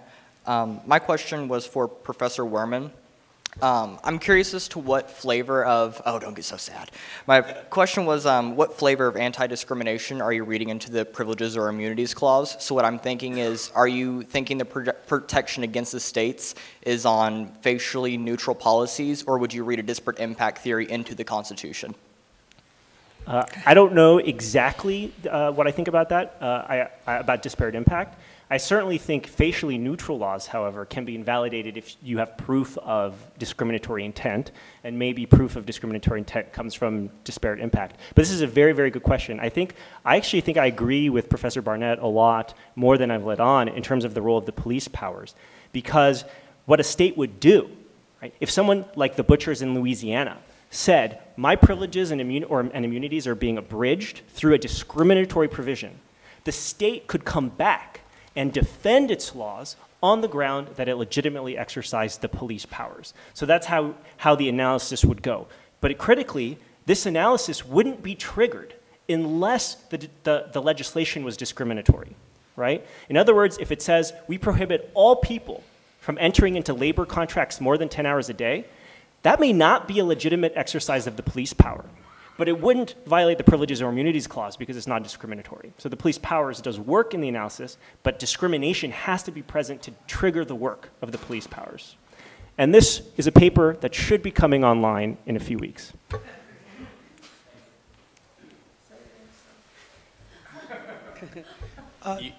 Professor, you get to finish. Oh, thank you. Several of the panelists mentioned that one of the privileges or immunities of citizenship is the protection of the government, implying an entitlement to federal action. And so I'm wondering if anyone would like to elaborate on that and its implications, say, for the DeShaney decision, which seems to have rejected that opinion, or perhaps the current litigation in Juliana versus United States, the so-called Kids Climate case, which is based in part on a theory that the federal government has a constitutional obligation that is judicially enforceable to restrict greenhouse gases in order to protect future generations from harms caused by private economic activity. Maybe you, Randy. Yes. There's a lot of evidence that the framers of the 14th Amendment thought that people were entitled to the protection of the government against private violations of rights. They often talked about the protection of the government. They knew that, after all, if you consider the fact that slavery was, in fact, the private ownership of people, right? It was sanctioned by law in the slavery states, but still it was the private ownership of people. So, and of course, so I think, you know, there's been scholarship done about this. Pamela Brandwine has written about this, that they had a broader view of the scope of the 14th Amendment than the court has adopted in cases such as the civil rights cases in DeShaney. I think the first duty of government is the protection of our rights. That's the only reason why that we surrender our rights to government, at least hypothetically to surrender our rights to government in order to get civil rights in return that are more effective than the kinds of rights we can enforce on our own behalf in the state of nature. So if the government doesn't hold up its end of the bargain, then it's not doing the only reason for which it's been created as our servants. So that's where the protection of the law, I think, becomes the first duty of government. The problem with DeShaney in cases like this that the court is wrestling with, and there's no real clean answer to this, is that when you're talking about being able to sue the government for failure to protect and collect money damages, then those damages aren't paid by the government. Those damages are paid by innocent taxpayers. And when you open up the government to that kind of potentially unlimited civil liability from plaintiffs' lawyers, because that's who brings these lawsuits, this can bankrupt local governments so that they can't actually provide the services that they're supposed to provide. So that was the problem that the court was wrestling with. I don't know that DeShaney is the right answer to that problem, but I do know that it's a tough problem, even if you agree that the first duty of government is the protection of our rights. Yeah, I have a question for the panel. It's a short one. And our time is up. Not that short. but if you look at the structure of the 14th Amendment, you get first the definition of citizenship, then citizens get privileges and immunities. But when you're talking about both due process and equal protection, the word they use is person, which is a broader class than citizen. Now, many of you, when you talked about the incorporation from the earlier Bill of Rights, went from the Due Process Clause, which deals with person, into the Privileges and Immunities Clause that deals with citizen. So what I'd like the panel to tell me about is how it is that you cash out the difference between those two conceptions, because it seems to me you have to find something about privileges and immunities which is above and beyond the basic rights that you see in the last two part of the clauses, and I haven't seen any hierarchy of rights in the discussion that I've heard thus far. Another problem in textual constitutional law that would be solved by the correct reading of the Privileges or Immunities Clause.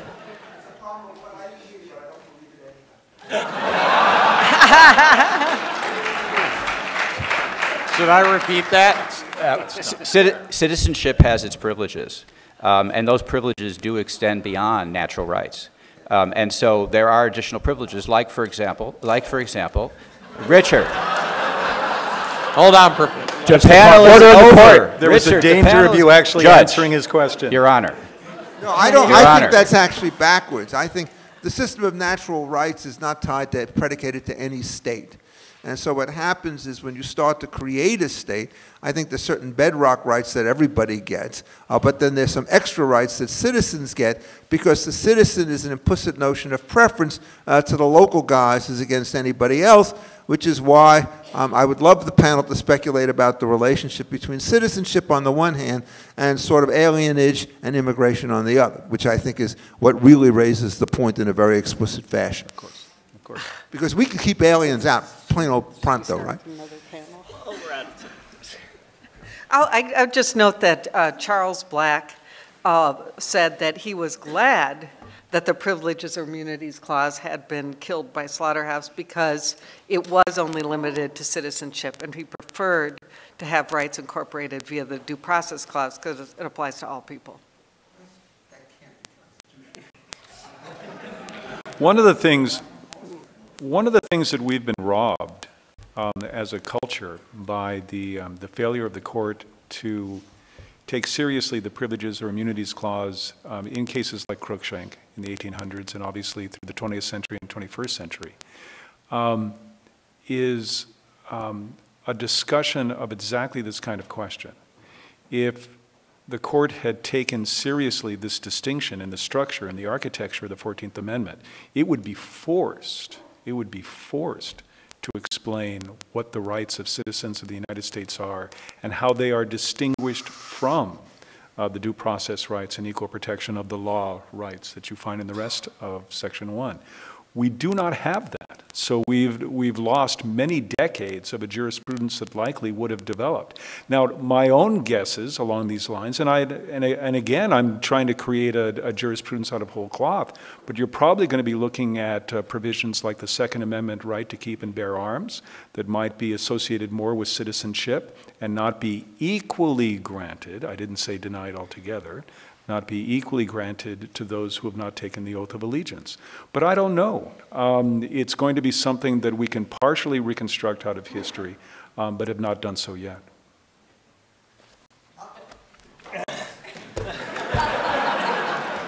Here, Professor, you can use this one.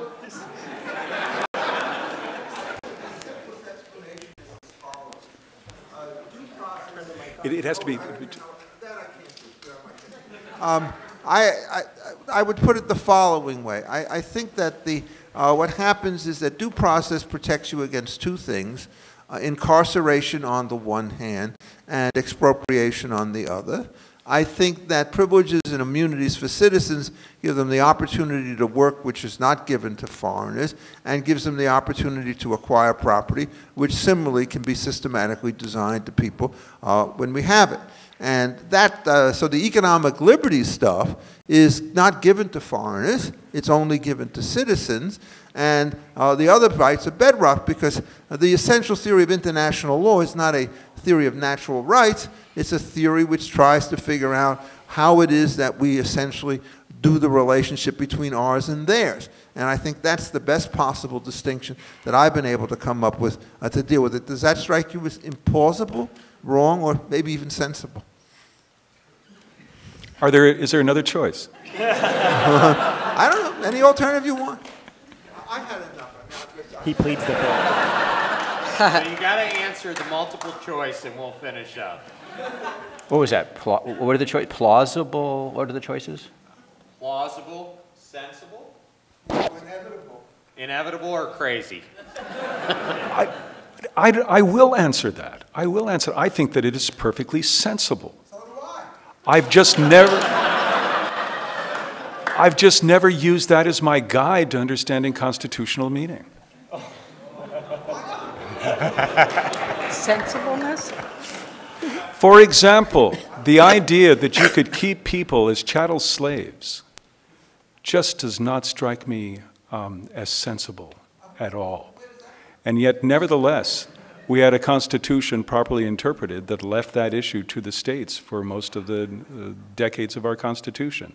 There are many things in our constitution that would not strike me as sensible and that thankfully have been amended and removed. That's not the test. That's not the test. But it is in this case, there's no 3/5 clause or anything like that. Your Honor, is this the way you run your court? All right, so Thanks, Randy.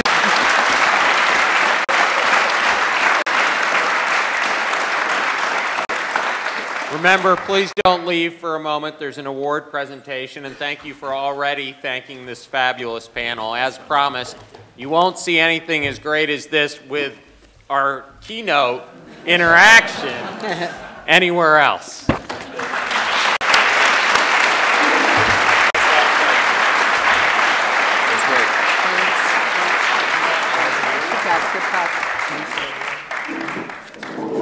We shouldn't stay here.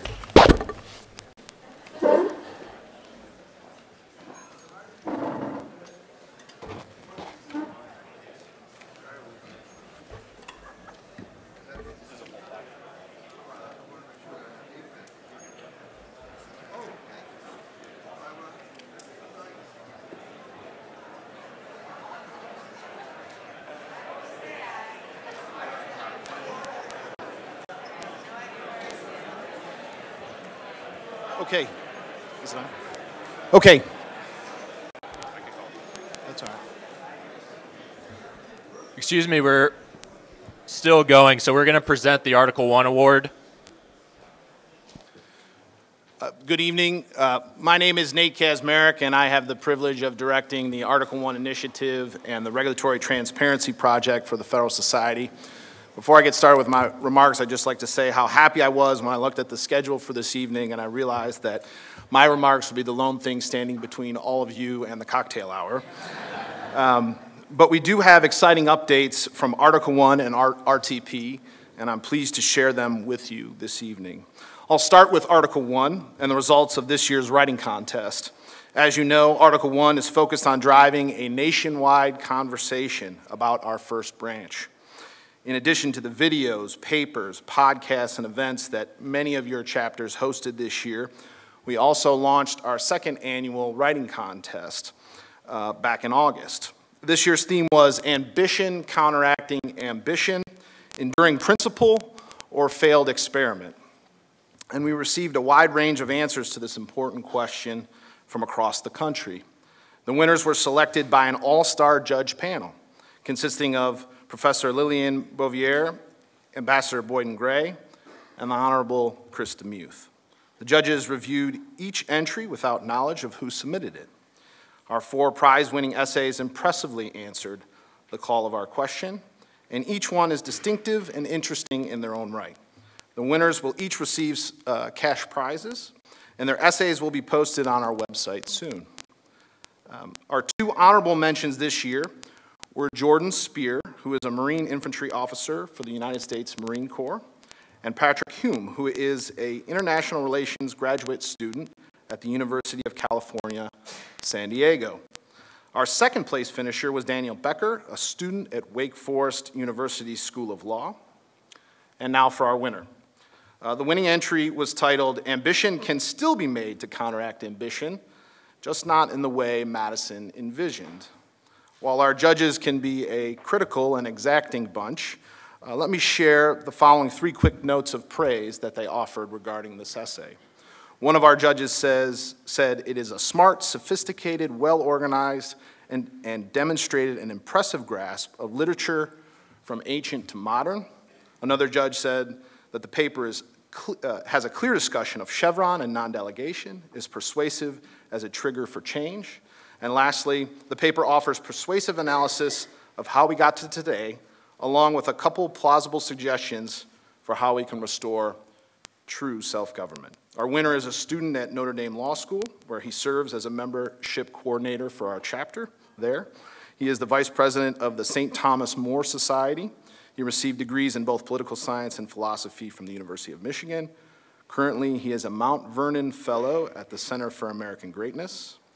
Please join me in congratulating Dion Kathawa. Dion, please come up.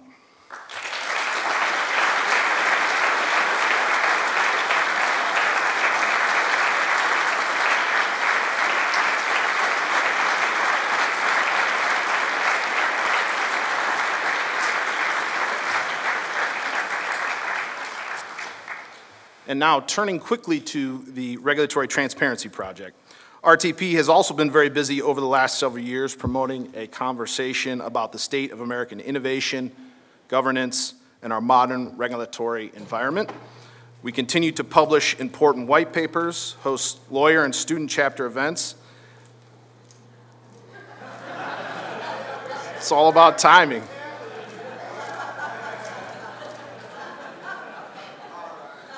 Maybe is that like a curtain call? Well, we've been very busy. We've got a lot of great events, and we're looking to expand our podcast offerings soon. Tonight, we're very excited to announce that we expect a major piece of the project's efforts to be coming to theaters and hopefully movie nights at your chapters this fall. We have been working on a full-length documentary with an award-winning film team from Just Add Firewater Films. The movie is called They Say It Can't Be Done, and I don't want to steal their thunder, so let me just ask Joe Jensen and Patrick Riesenover from Just Add Firewater Films to come up here and tell you all a little bit more of the project, and then we will watch a rough cut of the movie that they've prepared for us.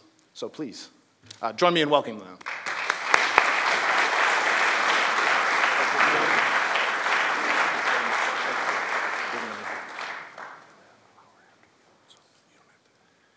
Okay. He just told me they're going to make an announcement about the cocktail after we finish, and that somebody else was going to make it, but I'm going to make it. Cocktails after we're done.